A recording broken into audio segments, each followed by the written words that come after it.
Quando nós fazemos uma incisão na pele do paciente, nós interrompemos a integridade dérmica. Ou seja, a pele ela serve para proteger o organismo contra infecções, né?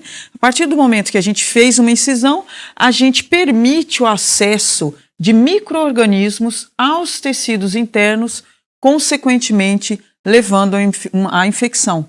Isso é uma coisa muito grave, tá? Então, na cirurgia ocorrem casos de contaminação, infecção, isso acaba levando a muito prejuízo e até morte do paciente. Então existe um esforço enorme no sentido de prevenir a contaminação utilizando-se o quê? Técnicas assépticas, que são métodos e práticas que evitam a contaminação.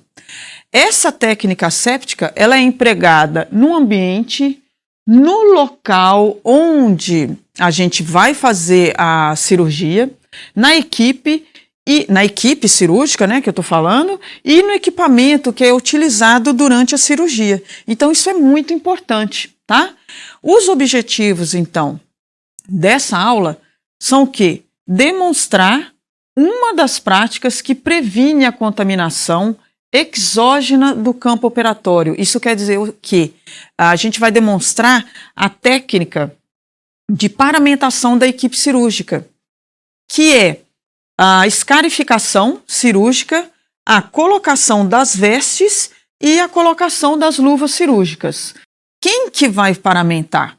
Quem que compõe a equipe cirúrgica? São o cirurgião, o auxiliar do cirurgião, aquele que está ajudando, auxiliando na cirurgia, e o instrumentador. Então, esses três membros da equipe, eles acabam entrando em contato com o campo operatório. Então, para isso, eles precisam estar devidamente paramentados para evitar aquela contaminação que a gente falou, né? Por quê? Ora, se eu fiz uma incisão, interrompi a integridade dérmica, o que vai acontecer? Contaminação e infecção e causar danos ao nosso paciente. Então, extremamente importante. Para a paramentação, a primeira coisa que a gente tem que pensar é a utilização de roupas adequadas, que são o quê? Os pijamas cirúrgicos, né? Então, nós utilizamos o pijama cirúrgico. Esse pijama só pode ser utilizado dentro do centro cirúrgico. Então, às vezes, a gente vê pessoas com roupa, com pijama cirúrgico, a pessoa vai na cantina, ou sei lá, sai de casa, pega ônibus, né? E entra dentro do centro cirúrgico com a roupa, um pijama cirúrgico que foi utilizado em locais inadequados. Isso aí já não está certo. Por quê? Porque a pessoa traz para dentro do centro cirúrgico um monte de bactéria, né? Um monte de micro-organismo.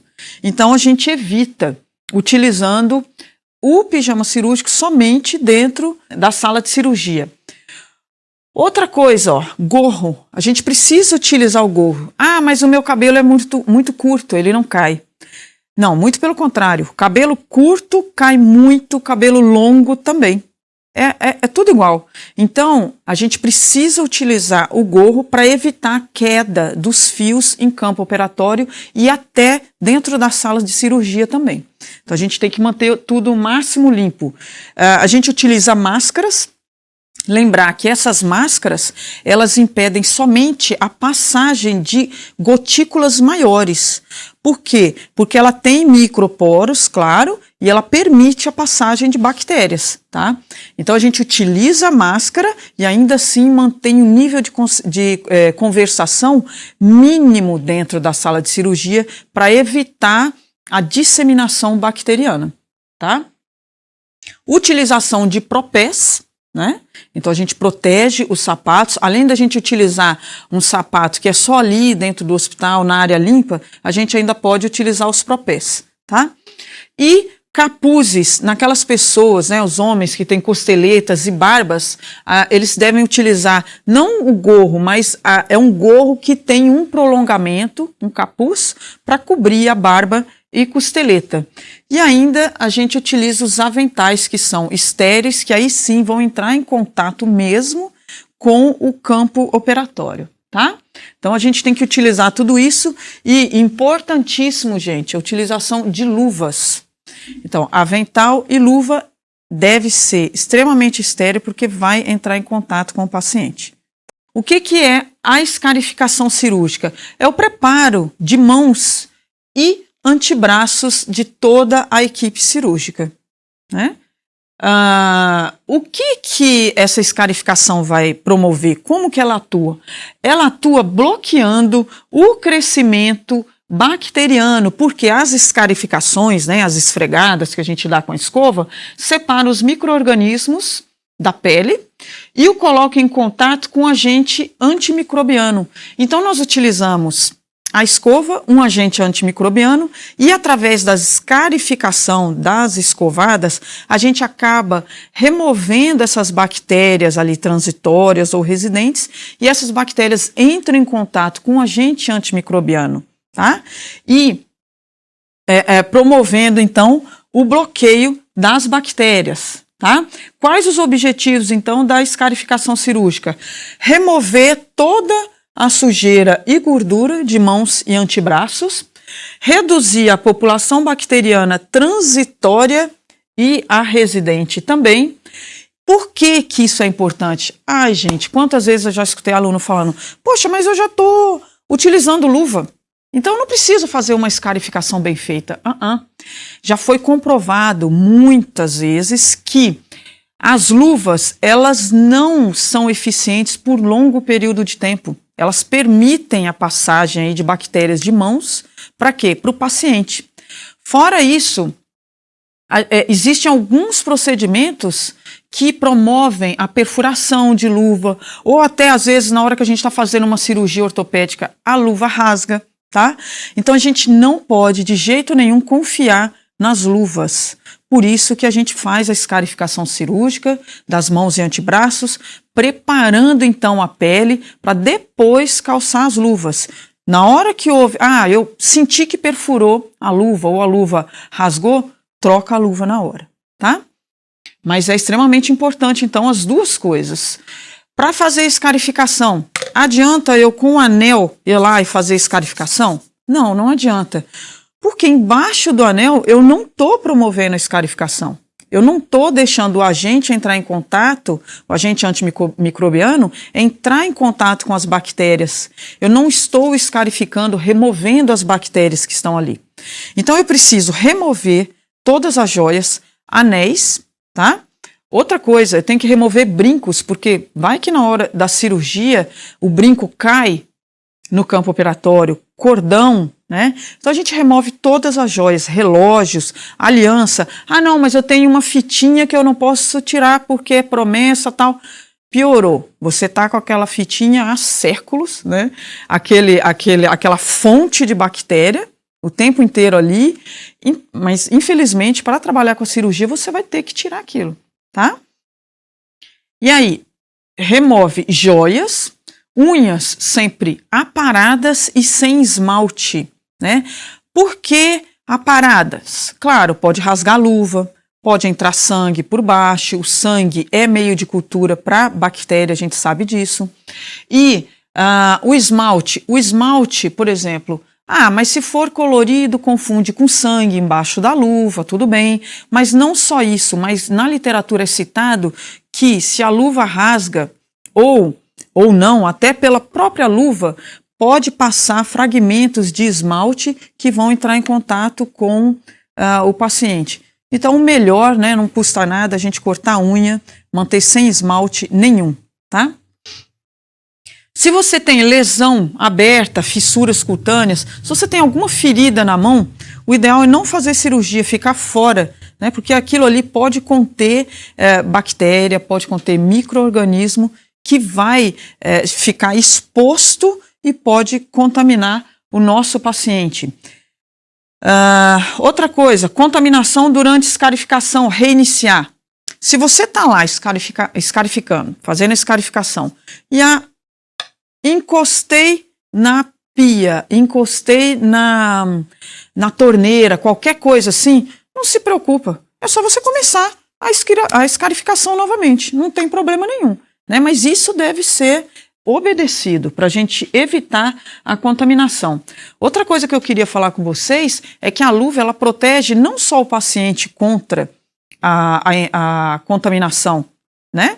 Mas protege a nós cirurgiões também, toda a equipe. Se por um acaso você está mexendo, fazendo a cirurgia num campo contaminado, a luva ela acaba te protegendo também, tá? Então é importante aí. Existem os métodos de escarificação cirúrgica, que são os aceitos. É a escarificação cronometrada anatômica, que é aquela escarificação de 5 minutos. Você não conta, você apenas fica 5 minutos fazendo a escarificação de mãos e antebraços. Existe um outro método que é aceito, que é o de golpes de escovas contados. Esse aqui eu acho ele mais interessante, porque a gente não esquece nenhuma das partes das mãos e antebraços. Ele consiste em 10 golpes por área superficial cutânea. O que isso quer dizer? 10 golpes de escova, 10 escovadas. E a gente conta assim, ó. 1 é vai e volta, 2 é vai e volta, 3 é vai e volta. A gente vai ver lá na prática como que faz. Então, esse é o método que é o aceito, tá? Os dois métodos aceitos, mas eu acho que esse aqui é o que é mais fácil, tá? Para a gente seguir. E lembrar que a gente deve fazer 2 escovações e enxaguadas completas. Então a gente vai fazer a escarificação toda em 2 mãos e antebraços, enxágua, depois reinicia tudo novamente. Então 2 vezes tem que ser feita a escarificação antes de iniciar a cirurgia.